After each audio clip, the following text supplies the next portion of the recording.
what would your moves be? Would you be willing to become a bad guy in order to become a good guy? Right. I don't wanna pop the pistol. We both grown. We can talk out issues. But just in case you got too much bass, I'ma bring two sticks like a popsicle. The mag is big, but the Glock little. The bag is big, but the block little. You niggas be rushing to die. I'm taking my time, I'ma outlive you. You niggas be blowing the whistle off. Know everything like you see through a crystal ball. Know what they did and you know what they did to y'all. You know about every bitch in the city, dog. Groupie ass niggas, I gotta get rid of y'all. Play from a distance, won't be in the midst of y'all. Get to acting like bop if you piss me off. Acting like bop if you piss me off. I'm about to wear out your whiskey off. When I grab you by the whiskers and rip them off. Welcome to Big Boys Noise. What's going on, noisy neighbors? It's your boy, Big Boy Noise. I'm in the boom boom room. I'm feeling good. I had a really peaceful morning. Just going over some things in my life to balance things out, such as health, finance, just going over some things. I didn't just wake up and grab a phone this morning or wake up and cut the TV on. I woke up and I just let the quietness settle in to my spirit, you know what I mean? And I just went over some things as far as where I want to be by a certain age, financially, and things that I need to do health-wise even. Okay, so that's been the start of my morning. It's a beautiful Saturday morning, guys. But now, this topic I'm going to go on today is a little bit of a different topic. It came to me yesterday, actually. I'm going to be honest with you.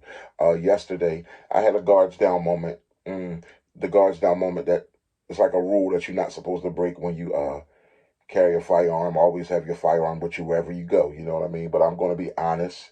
And yesterday, I had to run inside of I wanted to run into I ran into was it yesterday? No, the day before yesterday. Okay. I ran inside of Cabela's to grab some ammo real quick. And I left my firearm secured in the vehicle. Okay. I was coming from somewhere and it was just like, it was what it was. I didn't want to draw like a lot of attention in the parking lot, standing up, putting my firearm back on my waist before I entered the store. You know what I mean? So I left it in the vehicle. I'm like, I'm in and I'm out. I'm going straight to the ammo out and I'm out. Grabbed a couple rounds of 9mm. Okay. But, long story short, I had the thought afterwards. I said, okay. Actually, I had the thought afterwards, and it was just like an interesting thought. I said, with all that's going on crazy in the world right now, people doing mass shootings, running inside of like stores such as Walmart's and such as Bass Pro's, Cabela's, and your big box stores, or all the way down to grocery stores. I was thinking, I said, yo, what would happen? Okay, now I'm inside of Cabela's is where I was. I'm inside of a firearms store. I mean, a store that has firearms all the way in the back. You know what I mean? And that's the area I'm in because I'm going to get some 9mm ammo. So I'm thinking to myself, like, okay, so you're inside of Cabela's. You hear maybe just my luck, something happened when I ain't have a firearm with me on me. You know what I mean? So, but I'm like, okay, you're inside of Cabela's. Shit hits the fan. You hear from all the way from the front of the store shooting going on. Some people then came in randomly shooting at people, killing innocent people. You know what I mean? Such as things that happen today in real life situations. And the feeling you would have by not having your firearm, you would say, damn it, I broke the rule by not having my firearm on me. But what this video was about here is the fact that you're in, say, like a Bass Pro or Cabela's or just like any other big box stores sporting goods stores that have firearms in the back, even sometimes Dick's Sporting Goods. What would your moves be? Would you be willing to become a bad guy in order to become a good guy? When I say would you be willing to become a bad guy in order to become a good guy, is would you be willing to do something for survival sake of yourself and for the survival sake of the other innocent people that are in the store that may be considered criminal on the surface, but we know you're doing it with a good, heroic intent. Such as if I was in a store like that, I hope this don't get me banned out of different stores, but no, if things were hitting the fan like that, if I was in the store and didn't have a firearm with me, but I'm in a firearm store, okay. If it's to the point where it's not under control and people coming in, random guys shooting random people, and I'm in the back where I could get low, and I have a chance at life and a chance at saving lives, I'm going to grab something and I'm going to bust that gun case went glass, okay? But now, this is the first thing I'm going to do. I'm going to grab a firearm and I'm going to defend my life and the lives of others. And I'll pay for the gun later if I got to, you know what I mean? Or you can charge me for theft or whatever, or borrowing it, because you can have it back when I'm done.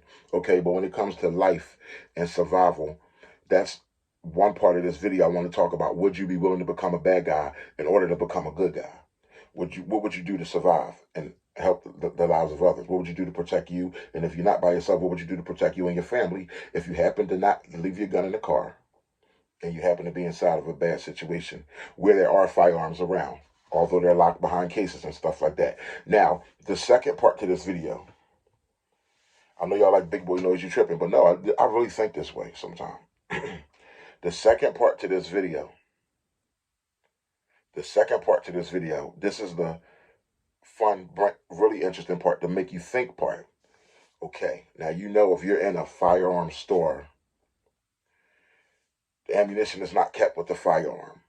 So magazines are not always kept with the firearm. So my question to you is, in a random situation under pressure and panic, you breaking glass or you going up on the shelf rack to grab something real fast, what would you grab?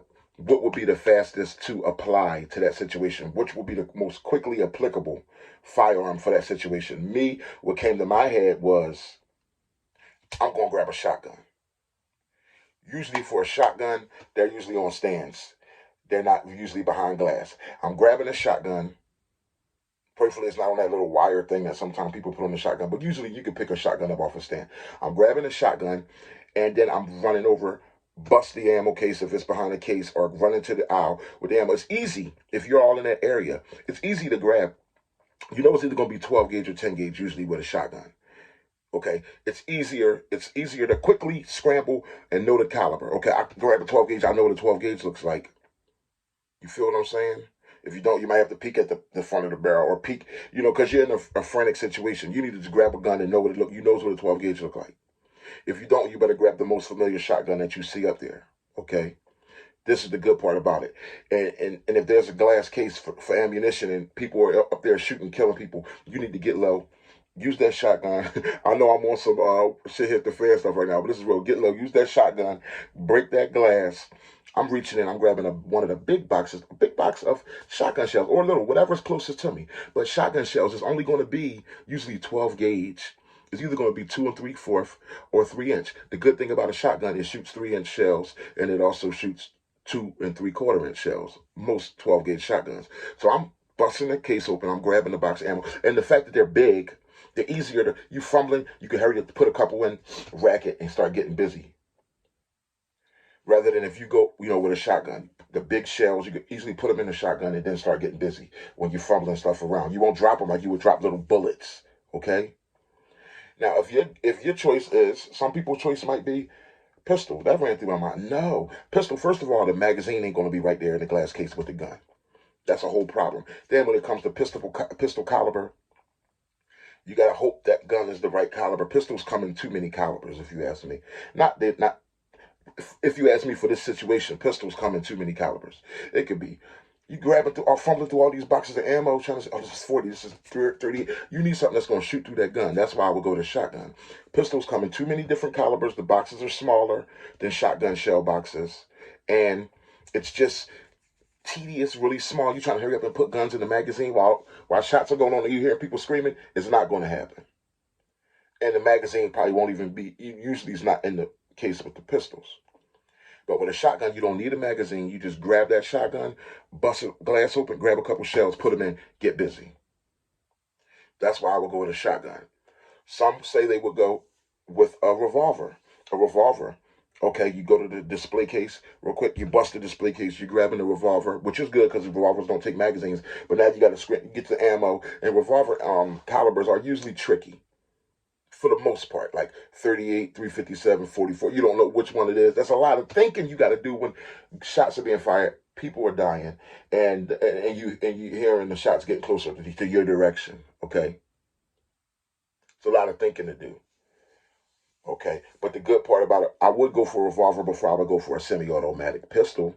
because at least a revolver, you don't have to scramble, try to find a magazine.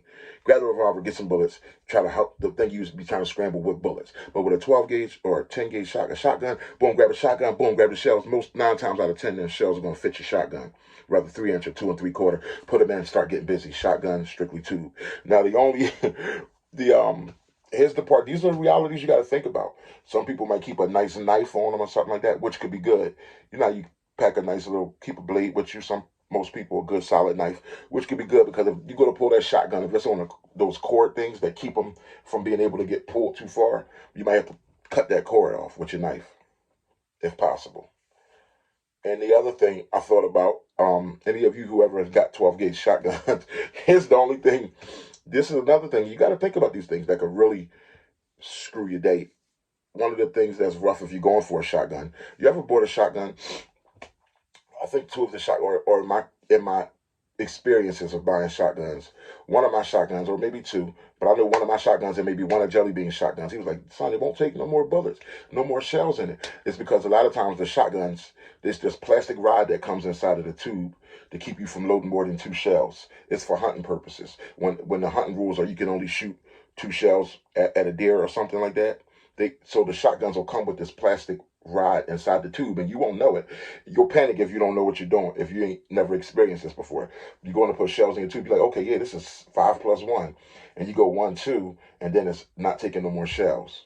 That would be crazy, right? In a panic situation. But the good thing about it, even if a shotgun does have that hunting rod inside of the tube, you can still get 2 in there.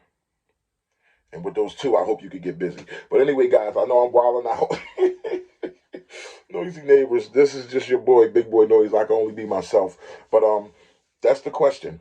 Would you be willing to be a bad guy in order to be a good guy for survival? And the second question is, which kind of firearm would you go for? Which firearm? Some people, would you go for a rifle?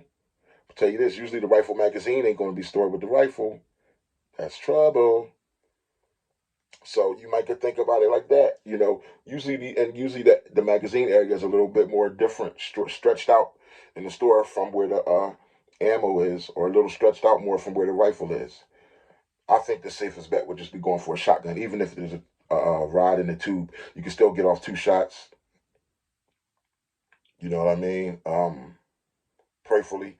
I never tried to get off 2 shots with the tube, but I'm sure you can. That's why they put it in there, so you can hunt and get off 2 shots. So my thing is I'm going with a shotgun. And remember, the shotgun shells, they're so versatile. It could be double-aught, buck, slug. It don't matter. You're just grabbing a big box and putting in some big shells and getting busy. Your boy, Big Boy Noise. Y'all let me know in the comment section your thoughts on this conversation. I think it's pretty interesting. And don't forget to like and subscribe. And next weekend, not this weekend, but next weekend, guys, make sure you get your polyammo payments in. Those of you who are part of the polyammo crew, make sure you get your polyammo payments in. It's going to be Jelly Bean's turn next weekend to receive his $60 pot. And yes, we will talking to you guys about us going up to $15 a person in the new year of January. But so you guys can let me know about that also. But real quick, just wanted to stop by to say what's up. I think I'm going to the range today. Y'all have a blessed Saturday. I think I'm going to the range today because I'm going to be remember those red dots I got on those pistols? I'm going to try to dial them both in. And dialing them in could take a little time. So I might just start with one pistol. Just dial in the FN for the day. All right? But you guys have a blessed day.